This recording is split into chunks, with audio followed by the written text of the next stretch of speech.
Stephen Doyle, good morning to you. How you doing? Good morning, Ger. Morning, Eoin. We're going to do Deal or No Deal in a couple of minutes' time, but we've got to talk about Zlatan Atala. Eoin started this show off by asking a very good question. Do the Bows fans want Rovers to win tonight or not?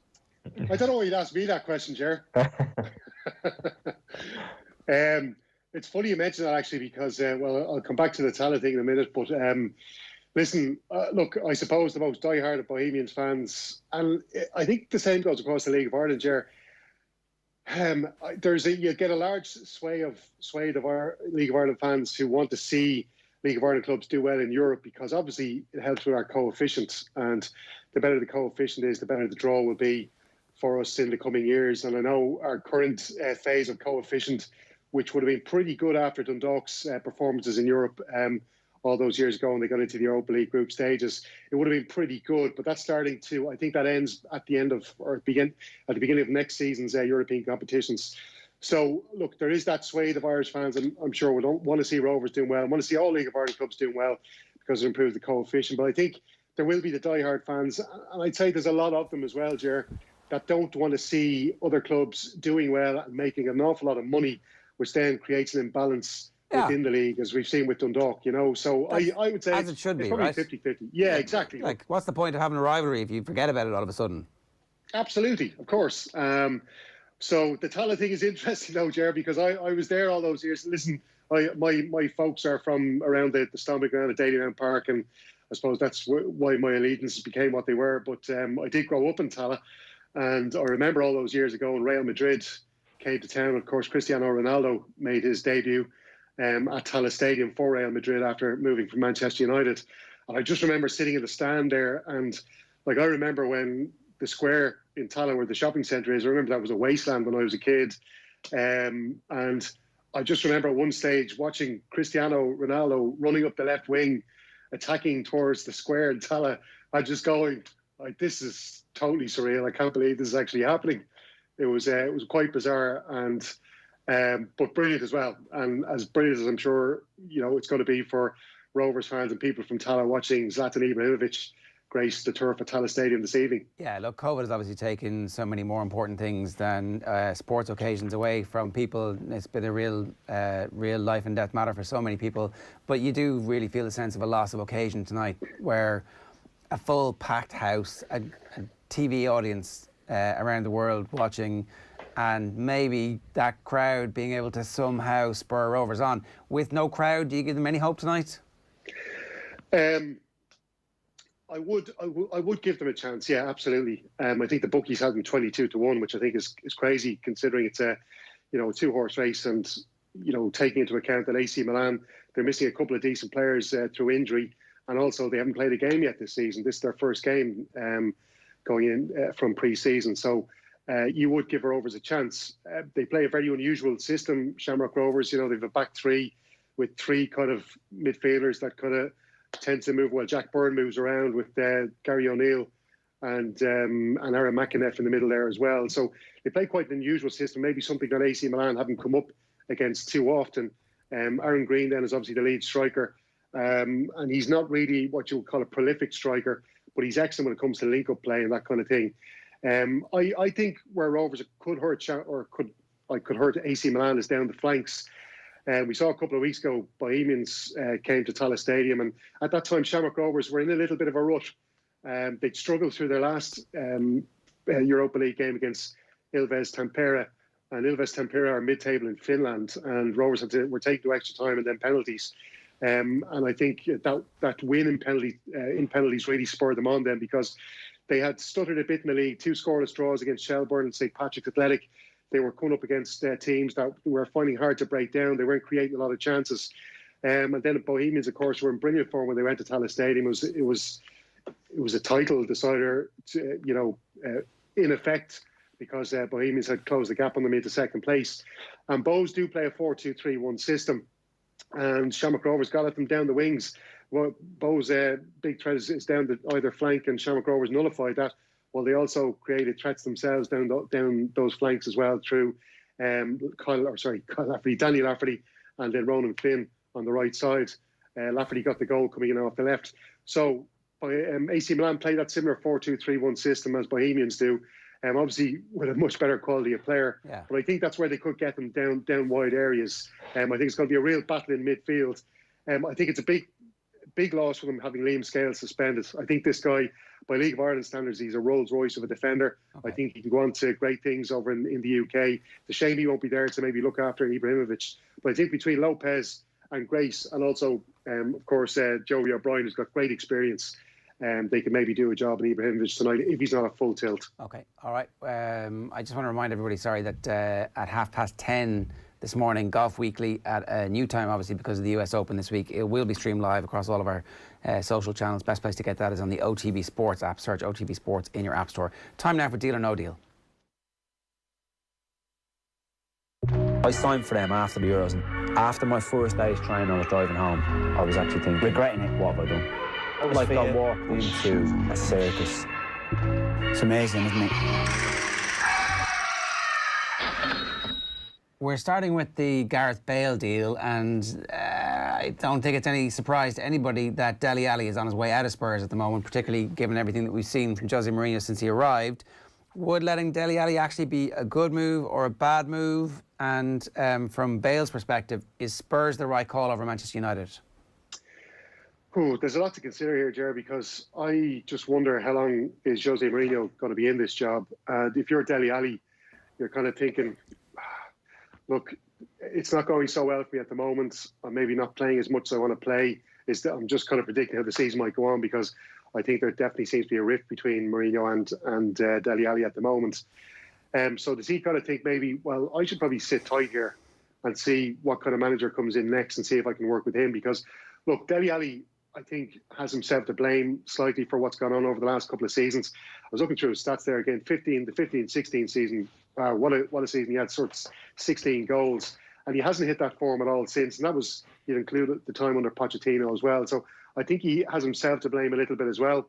I think he needs a manager to come in there and to find his best qualities and bring the best out of him. And I still think he can do really well for Tottenham. Going to Real Madrid, do Real Madrid really want a player like Dele Alli? I don't think so. He's predominantly a left-sided midfielder, attacking midfielder. They've got the likes of Hazard, Asensio, then in the middle the likes of Kroos and Modric. So you just kind of wonder, Zinedine Zidane, I don't think he wants a player like Dele Alli coming to his club and a player that he's going to have to work with and trying to get the best out of. So I just can't see that being a realistic part of the deal. It does look, for all intents and purposes, like Gareth Bale is going back to Tottenham. It looks like he has his heart set on going back to the club where he became such a folklore hero. And I think it could be a good sign. He's the kind of player that Jose Mourinho likes to bring in, a ready-made player with a lot of experience. He's big, he's strong. We think he's still quick. He hasn't played an awful lot of games over the last couple of seasons, so we are being told that it's going to take him a month to get to match fitness. And you would wonder if the results start going a little bit pear-shaped for Jose. I just wonder, is he going to be there by Christmas time? Just on that, Stevo, when it comes to Harry Kane, if you're saying that Jose is he going to be there by Christmas, what chance would you give Harry Kane being a Spurs player this time next year? Because it seems the longer Jose stays there, the less chance they have of holding on to Kane, because as we saw last Sunday, he's clearly not getting the opportunities that his talents deserve. Another man who played at Tallaght Stadium actually against Shamrock Rovers, funny enough, Harry Kane, he was on the bench that time, came on as a sub against Rovers. But the one thing I'd say about Harry Kane is who's going to shell out the kind of transfer fee that Tottenham would expect for a player of his quality. And I still think there's question marks over Harry Kane and his ability to get back to where he's had a couple of injuries over the last couple of seasons, and you just wonder how good is Harry Kane still. He didn't look too great last week against Everton. I know he's only starting off the season, so look, we'll give him about 10 to 12 games, but if somebody is going to come in for him, I just wonder if it's not going to happen in this transfer window. I can't see it happen in the January transfer window, which is notoriously the one where clubs are kind of, I suppose, forced to pay a lot of money for players, maybe over the odds for players. And again, you just wonder who's going to pay all that amount of money for a player like Harry Kane, who there are question marks over now, legitimate question marks over. So I think it's a case of, I think Harry Kane will be there. I think Gareth Bale would provide just the kind of backup that they need if Harry Kane does get injured, because I know Bale's not an out-and-out striker, but I think he's shown that he can maybe, like Cristiano Ronaldo, adapt his game and perhaps become that central striker. I hope Bale's going to work out, and I think it will. Give me a out of 10 for Dele Alli to go into Real Madrid. Well, 1. Okay, we got to be rapid fire now because we're almost completely out of time. The Evening Standard say Real Madrid and Spain left back Sergio Reguilón, 23. I need to learn how to pronounce that properly. Is it Spurs? Reguilón. Go again. Reguilón. Reguilón. Yeah. Is it? Why do I say it in a French accent? This is ridiculous. Yeah. He's at Spurs training ground for a medical before £25 million move to the Premier League club. Did Manchester United fall asleep at the wheel again? No, listen, the talk is that 25, 30 million euro, whatever the fee is going to be. But the big thing here was that Real Madrid were insistent on having a buyback clause. Now, to me, that's the kind of thing you do with a club that you believe are below your standard. Now, I can see why Manchester United might balk at that. They're kind of thinking, well, look, if we buy this player, if we're going to invest in this player, we want to keep him. This player is part of our future. And we're not going to put in a buyback clause, which would see maybe Real Madrid take the player back for a fee that is quite less than he might be worth in a couple of years. So I actually think United were right to stand firm on this. I do think they need a left back because I don't think Luke Shaw, I've told you guys so many times before, I don't think he's up to the standard. So I think United were right to stand firm because they have got 2 decent players there for that position. Okay, the Mail reports Bayern Munich are ready to revive their interest in 19-year-old English winger Callum Hudson-Odoi, with the European champions increasingly hopeful Chelsea will listen to offers for their academy graduate. Is Frank Lampard deserting his young guns? Well, I don't think he doesn't have too many young guns left there now. You know, there's Reece James, obviously the right back, Callum Hudson-Odoi you mentioned, and Tammy Abraham. He's 22 now. Is he really a young gun? But it does seem to be the case that, you know, Chelsea have brought in all this talent, and you know, we were told last season how delighted Chelsea fans were because Frank Lampard now was giving all these great young players that have come through this famed Chelsea system we've been hearing for so long Mason Mount. about. Mason Mount, yeah, look, I think he's going to stay in the team. I think he's one of those players that's not going to suffer the axe because of all these new players. Billy Gilmore might have to bide his time, I think, but he's still only 19, quite inexperienced, so he'll probably be happy to kick his heels for another little while. But I think Callum Hudson-Odoi, I think if I was him, I'm looking for a move out of there. Go to Germany. Look what happened to Jadon Sancho. Look what's happened with John Joe Kenny and so many English players have been there. Bellingham. He's got 2 players. Yeah, exactly. 2 players to compete with. Kingsley Coman and Ante Rebic, who will be the left side of midfielders for Bayern Munich. I definitely think Callum Hudson-Odoi can get in there ahead of those players. Out of 10? I'd give it an 8. Okay. Arsenal, really quickly. Is Mikel Arteta making the right transfer moves to get Arsenal competing again? They're going to have to sell players, apparently, to sign Thomas Partey, who has a 45 million release clause at Atletico, and French midfielder who Leon valued at 55 million. So that's 100 million quid that he wants to spend. They've already got Martinez gone to Villa. Guendouzi and Torreira apparently both being allowed to leave. And Bellerin is the one, I think, that he wants to keep but needs to sell to buy. So should Arteta keep hold of any of these and try and put his chips in on the 100 million players? I love Lucas Torreira. I think he's a fantastic player. I actually like Guendouzi as well. I think he's going to be a much better player as the years go on. I think he's got some raw talent there. But look, it does look like they're, you know, not flavour of the month with Arteta.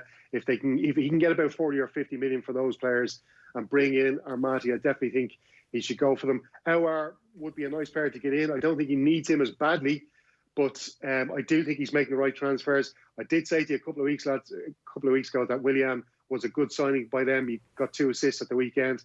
I think he's going to be a really good player for them. I like what Arteta's doing there. Gabriel Magalhaes, of course, he came in, scored on his debut as well. Saliba still has to play for them. Kieran Tierney's going to be a super player for Arsenal this year. I keep saying it. So, look, I think he is making the right transfer moves. I still stand by my prediction that they're going to get top 4 this season because I like what Arteta's doing. I think he needs to get Amartey in out of those 2 players. He's definitely the priority for him. And if he can get Aouar as well, he's been fantastic for Lyon. Definitely go for him as well. OK, last one for now. Chelsea's move for Senegal goalkeeper Edouard Mendy has stalled as Rennes apparently want the England defender Fikayo Tomori as part of a swap deal. How big of a risk is Kepa to Chelsea? Yeah, he's massive risk. We saw that against Brighton. I just don't think he instills confidence in his back 4. That's one of the most important things that you want from a goalkeeper. His big thing was shot stopping. He was always a really good shot stopper. We saw against Brighton at the weekend. You know, there was he let that one slip under his body. I don't think he dominates his box as all great goalkeepers do. So I think if they can get rid of him and bring in Edouard as well, definitely that's a deal that has to be done for Chelsea. And look, he's lost the faith of Frank Lampard, and I'm sure that's not helping him either as a player. And it would do him good to get a fresh start under a manager who has faith in him. We have a deal, according to The Athletic. Oh. Liverpool have agreed a deal to sign Spain midfielder Thiago Alcantara from Bayern Munich for a fee of around €30 million. Talks have accelerated since Monday after Bayern officials made clear they wanted it done before the Bundesliga start. A good move? It's a fantastic move. I thought Jurgen Klopp, but I didn't think he wanted to spend so much money just because Liverpool had threatened to furlough all their staff those couple of months ago. I thought he felt it might look a bit bad if they were spending millions on players, but well, seems to be now. I hope he's going to recoup. In the end, they had to back down, Steve-O. You know, they didn't actually. They wanted to. The rich Americans, they were only making 100 million this year. It's not enough, buddy. Absolutely. Well, listen, moving on to the player, I think Alcantara, look, he's a fantastic signing. We saw it in the build-up to in the run all the way up to the Champions League final. He was a key player for Bayern Munich. He was one of the main reasons why they won that final. He's a superb player.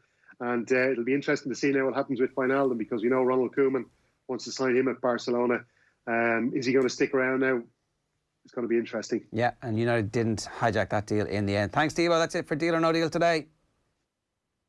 I signed for them after the Euros, and after my first day's training, I was driving home. I was actually thinking, regretting it. What have I done? Like I walked into a circus. It's amazing, isn't it?